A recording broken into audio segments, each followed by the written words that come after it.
para a final. Segundo turno, 19 jogos. Campeão do segundo turno vai para a final. Jogam a final em 2 ou 3 jogos lá, terminam e resolve o campeonato. Campeão do primeiro turno contra o campeão do segundo turno. Simples. Não tem taça para o campeão do turno, não tem taça para o campeão do segundo turno, mas tem que ganhar um dos turnos para ir para a final.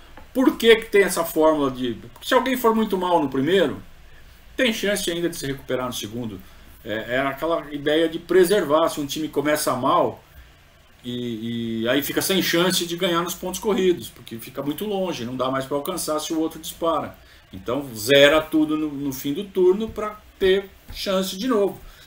Para que você vai dar chance para quem está sendo incompetente, né? Mas era o pensamento da época. Não, tem que dar chance para todo mundo. É aquela coisa do pão e circo, né, gente? Eram os governos que nós tínhamos na época. As organizações dos campeonatos eram orientadas, né, a dar chance para todo mundo. Todo mundo se manter competitivo, todo mundo ter chance de ser campeão o máximo que puder.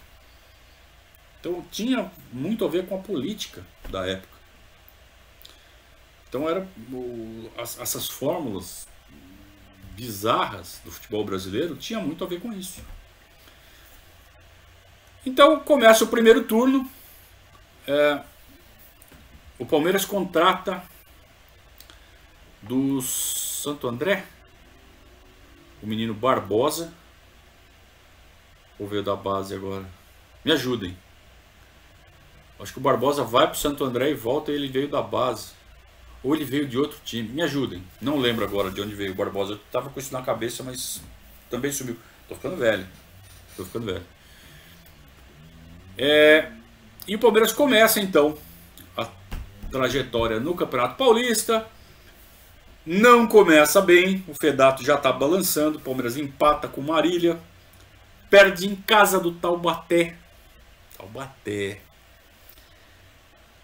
Recupera, ganha da Inter de Limeira fora. Tinha que ganhar.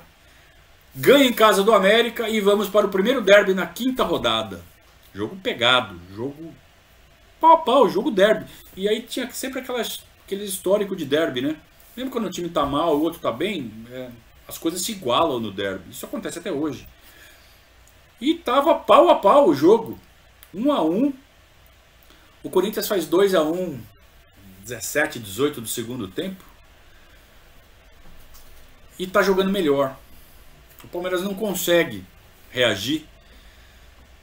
E aos 37 do segundo tempo, o Corinthians faz 3-1. Acabou. 3-1, os caras estão jogando melhor. O que o Palmeiras tinha que fazer? Acabou o jogo. Para o jogo, não tem mais jogo.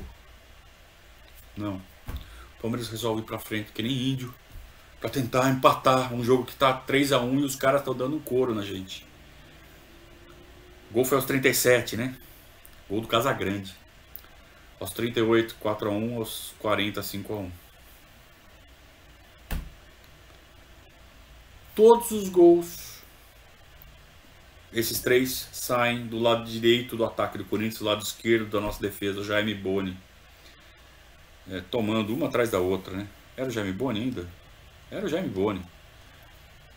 Uma festa em cima do Jaime Boni. Jaime Boni, lembram? No começo do ano de 81 era cotado para a seleção. Grande lateral esquerdo. O Palmeiras vendeu o Pedrinho, o Jaime Boni era titular. E não dá, né, gente? Não dá. 5-1 pro Corinthians. A goleada do ano. Vocês pensam que é essa, né? Não, tem outra. O Palmeiras até ganha da Ponte Preta no jogo seguinte, mas é insuficiente para segurar o Fedato. O Fedato pede demissão. Devia ter sido demitido, né? E o Palmeiras está sem técnico. O Palmeiras recorre ao Muracy Santana, que é o preparador físico. O Muracy Santana fica como técnico do Palmeiras por 5 rodadas. O Palmeiras ganha do 15 de Jaú no primeiro jogo do Muracy, mas aí perde da Portuguesa, empata em casa com a Francana, empata com o Guarani, ganha da Ferroviária em casa, mas já está para trás, já ficou para trás. Tinha tido maus resultados no começo, toma de 5 do Corinthians, Aí tem esse perde-ganha, já ficou para trás. Até que o Palmeiras contrata um técnico com maiúsculo, né? Seu Rubens Francisco Minelli. O Palmeiras contrata o Rubens Minelli e dispensa o Célio. Caiu a ficha, o Célio não serve. E além do seu Minelli, o Palmeiras contrata um centroavante. Centroavante com C maiúsculo, ou com B maiúsculo, Baltazar. Baltazar é o cara que fez o gol do título do Grêmio no Campeonato Brasileiro de 81, né? Em cima do São Paulo no Morumbi. Então no ano anterior, né, quem era o campeão brasileiro era o Grêmio.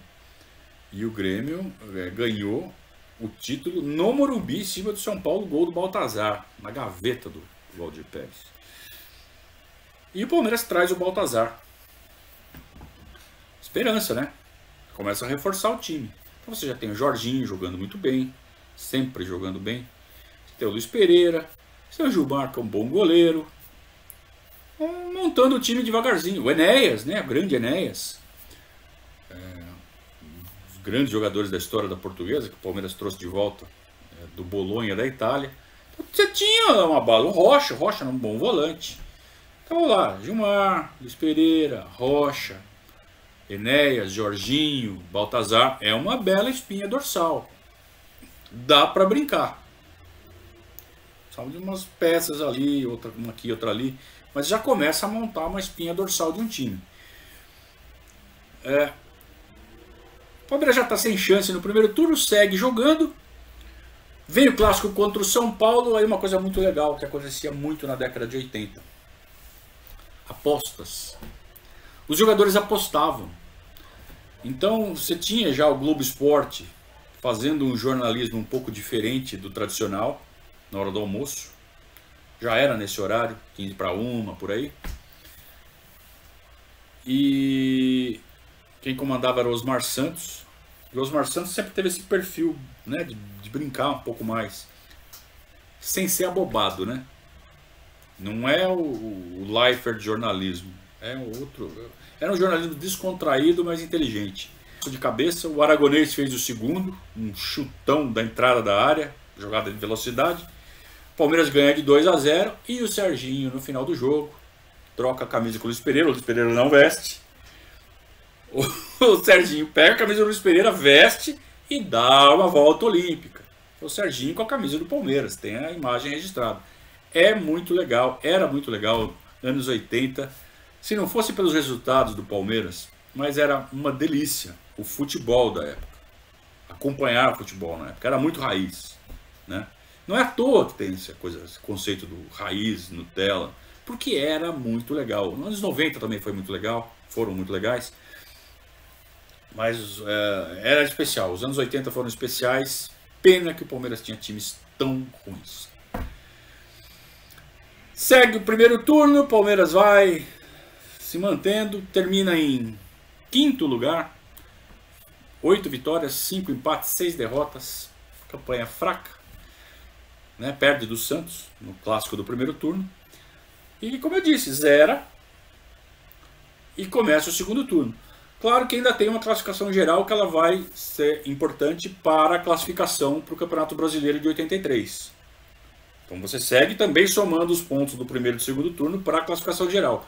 Mas para efeito de decidir o campeão, zerou, todo mundo zerado, começa de novo o segundo turno. E o Palmeiras, já com o seu Minelli, mandou embora o Osni, que era um pontinha direita ali que tinha vindo do Botafogo, de Ribeirão, né? Não resolveu. Com essas contratações novas para o ataque, ele acabou perdendo muito espaço. Libera o Osni. Hoje tem essas janelas. Contrata, traz, e vinha. Era assim. Então o Caçapava ele estreia no Palmeiras em outubro. Estreia o Caçapava. E ele estreia no jogo contra o São Paulo no segundo turno, que o Palmeiras ganha de novo. Então o Palmeiras ganhou do São Paulo no primeiro e no segundo turno. Você veja que era ruim, mas o time... alguma coisa saía. E eram esses pequenos prazeres que faziam a gente acreditar que continuava valendo a pena ser palmeirense.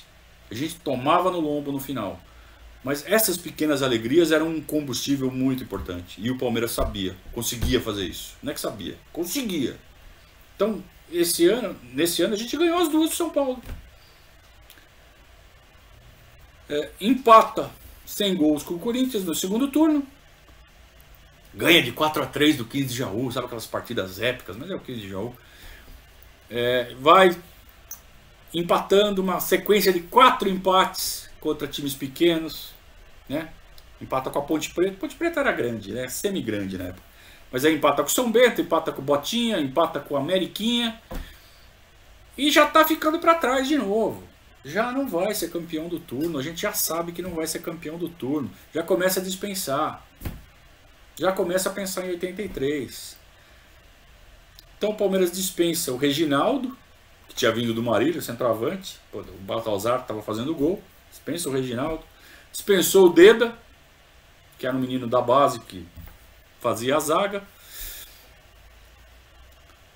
E o Palmeiras vai jogar com o Santos, o último clássico do ano, praticamente sem chances matemáticas. Ainda tinha 5 jogos pela frente, 10 pontos em jogo. Mas o Palmeiras estava 6 pontos atrás, 7 pontos atrás. Então tinha que acontecer muita coisa, ganhar todos, torcer pro São Paulo, que estava liderando o turno, perder um monte de jogo. E o Palmeiras vai então para essa reta final. Se quiser alguma coisa, ainda tem que ganhar do Santos. Nesse jogo,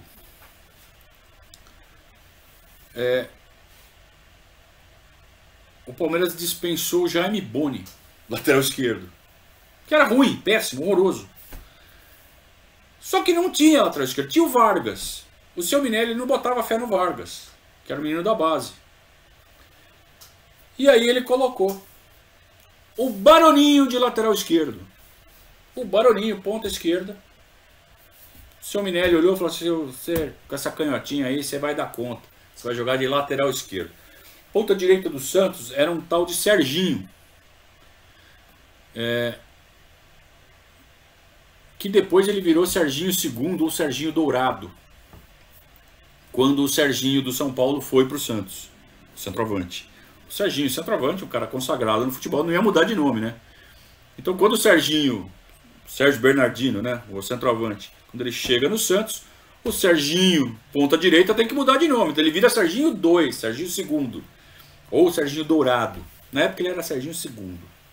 Depois que ele acabou adotando o Dourado. E foi o tal do Serginho II jogar em cima do Baroninho e ele deitou no Baroninho. Mas deitou. Ele acabou com o jogo. E lembra que eu falei que o 5-1 do Corinthians tinha... Falei, vocês acham que é a única goleada do ano? Não. Nós tomamos de 6-1 do Santos. 6-1 pro Santos. Mais uma goleada. Então você ganha as duas do São Paulo, mas você toma um chocolate do Corinthians e toma uma trolha do Santos. Goleada. No ano anterior tinha sido goleado pelo Flamengo, pelo Internacional. Sabe, tava tomando de 6 toda hora. Dói. Não pode. E aí o Palmeiras já está eliminado, sabe? Falta 4 jogos, tem que ganhar os 4, São Paulo tem que perder os 4, não vai acontecer. No final do ano o Palmeiras dispensa o Benazzi, dispensa o Polozzi. O Benazzi tudo bem, vai, né? O Polozzi era um bom zagueiro, para jogar do lado do Luiz Pereira ali, dispensa o Polozzi. Não consegue pagar, o Polozzi fala assim, pô, não aguento mais tomar pau aqui, quero tentar ganhar algum título em outro lugar. Ninguém mais queria ficar no Palmeiras. Então o Palmeiras precisa de um plano. O Palmeiras precisa se reinventar.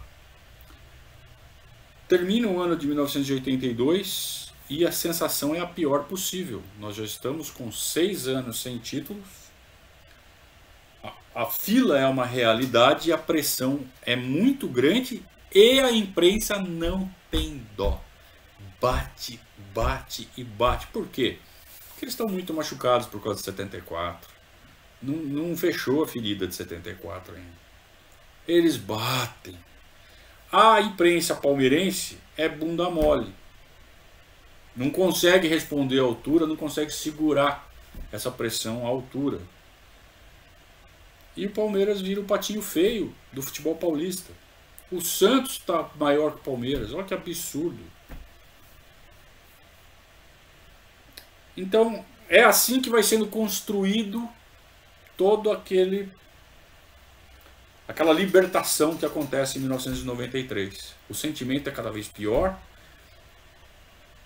A gente tem aquelas pequenas alegrias que renovam a nossa força, mas o final da novela a gente sempre sabe qual vai ser. O final do filme é sempre o mesmo. O Palmeiras vai ser eliminado, o Palmeiras vai... ou não vai chegar nem perto, ou vai chegar, acho que agora vai e não vai.